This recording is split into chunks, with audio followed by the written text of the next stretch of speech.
नहीं, मैं पूरे देश के लिए पहले गाली देता हूँ वंदे मातरम जी। अरे ये तो बहुत बढ़िया बात है। ये जो हल्ला करते ना, ये कभी देश के हुए नहीं है। हाँ। अब मैं गा देता हूँ, अब सुन लो सब। तो कौन सा वाला गाएंगे जो अच्छा मैं रोक रहा हूँ। बोलो, ये गाना वाला छोड़ दे भाई, ये रहने दे, ये सब कुछ अच्छा अरे राष्ट्रगीत का विरोध नहीं कीजिए, वो गा रहे हैं राष्ट्र भावना। ये लीपा पोती है। सच सच ये बताओ, देश के लिए क्यों विरोध कर रहे हो, क्यों विरोध कर रहे हो, ये समझाओ।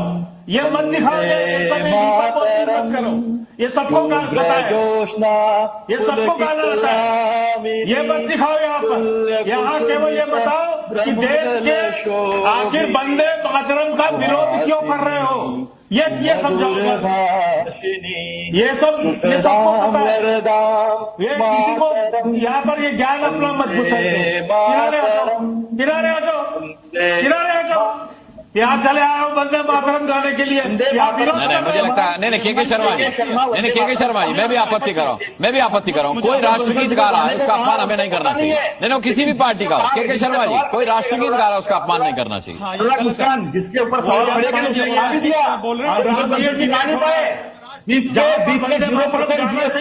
वहाँ इनकी जवाब 0% ठीक है, मैं उस पर भी रिएक्शन लेता हूँ। के शर्मा जी अब वो सवाल का जवाब भी देंगे, के शर्मा जी उनसे सवाल का जवाब भी लेंगे ना। कोई बात अच्छा नहीं भाई, सवाल नहीं खड़ा करेंगे। ये अभी मैं बता दूं इसका इतिहास क्या होगा। सुनो, 1937 में 1935 वैसे तो गाया गया। पाटिल जी को अपना जवाब, अरे भाई मेरा सवाल का जवाब देने तो सबका शांति से सुन लिया। अनुराग बदौरिया रुकिए, आपके साथ जवाब दे रहे हैं। अभी सुनिए। हाँ, 1896 में रविंद्रनाथ टैगोर जी ने कांग्रेस के प्लेटफॉर्म पर इसी गीत को गाया। अब जब बंगाल का विभाजन हुआ, जब अंग्रेजों ने हिंदू मुसलमान किया, ये लोग नहीं थे, तब भी वंदे मातरम ने ही सबको इकट्ठा रखा। वंदे मातरम ही गाया। 1937 में मौलाना अबुल कलाम आजाद, पंडित जवाहरलाल नेहरू, सुभाष चंद्र बोस और रविंद्रनाथ टैगोर, इनकी कमेटी बनी और देश को इकट्ठा रखने के लिए। सर आपने क्या बोला, किसने लिखा था? बंकिम चंद्र चट्टोपाध्याय ने लिखा था, आपने क्या कोट किया है? नहीं बीच में बोल रहा मैं फैक्ट नहीं मैं आपने शायद गलत नाम लिया। बंकिम चंद्र चट्टोपाध्याय का लिखा हुआ गीत है।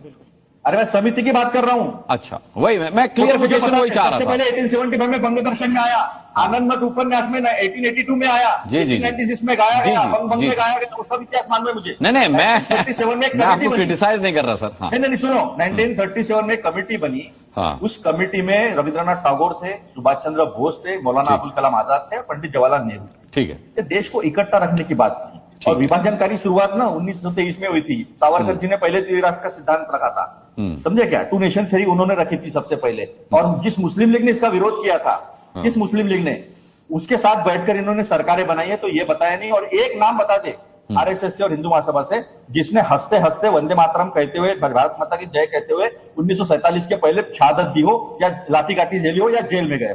तो ये इतिहास नहीं है। ये कुछ तो भी विभाजनकारी बात करिए। अब मुझे कोई, मैं हिंदू हूं, मुझे कोई अगर नमाज पढ़ने के लिए कहेगा, मैं नहीं करूंगा, क्योंकि मेरा धर्म जो है इजाजत नहीं देता है। और संविधान में, ये सुप्रीम कोर्ट में गया है ये मसला। सुप्रीम कोर्ट ने भी कहा है कि नहीं, सबको समानता है। नहीं, आप कुरान नहीं पढ़ेंगे वो ठीक बात है, लेकिन वंदे मातरम कोई धर्म से जुड़ा हुआ गीत नहीं है। नहीं पाटिल साहब, वंदे मातरम कोई धर्म से नहीं, राष्ट्र भावना से जुड़ा हुआ गीत है भाई। एक मिनट, उसमें दुर्गा जी का आता है, हमारी माता जी दुर्गा माता जी का आता है, सरस्वती, वो तो एडिट हो चुका ना सर, वो तो कटवा ही दिया गया। सुनिए ना, मैं क्या कह रहा हूं कि ये राष्ट्रगीत जो माना गया है, संविधान सभा में गाया गया, इन्होंने तो संविधान का विरोध किया, इन्होंने तो तिरंगे का विरोध कहा, अशुभ कह के उसको कुचला, इन्होंने जलाया है संविधान को। ये इन्होंने कभी वंदे मातरम कहानी, ये हमें देशभक्ति सिखाएंगे क्या? ये सिखाएंगे? और ये अभी विभाजनकारी बातें ये करेंगे, हिंदू मुसलमान करके राजनीति करेंगे। सुप्रीम कोर्ट तक जाकर मसला आया, सुप्रीम कोर्ट ने कहा संविधान सबको अपनी अपनी आस्था में अपना अपना भरोसा रखने का मौका देता है।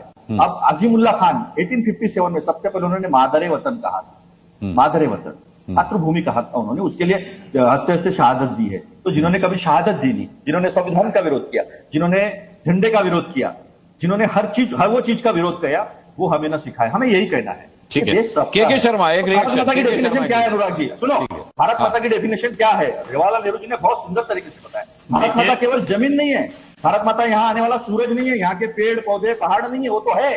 उसके साथ इस देश की जो जनता है, इस देश में जो रहते हैं, हिंदू मुस्लिम सिख ईसाई, जो भी इस देश में रहते हैं, वो सब भारत माता है। ठीक है, ये भारत माता की डेफिनेशन। ठीक है, के शर्मा।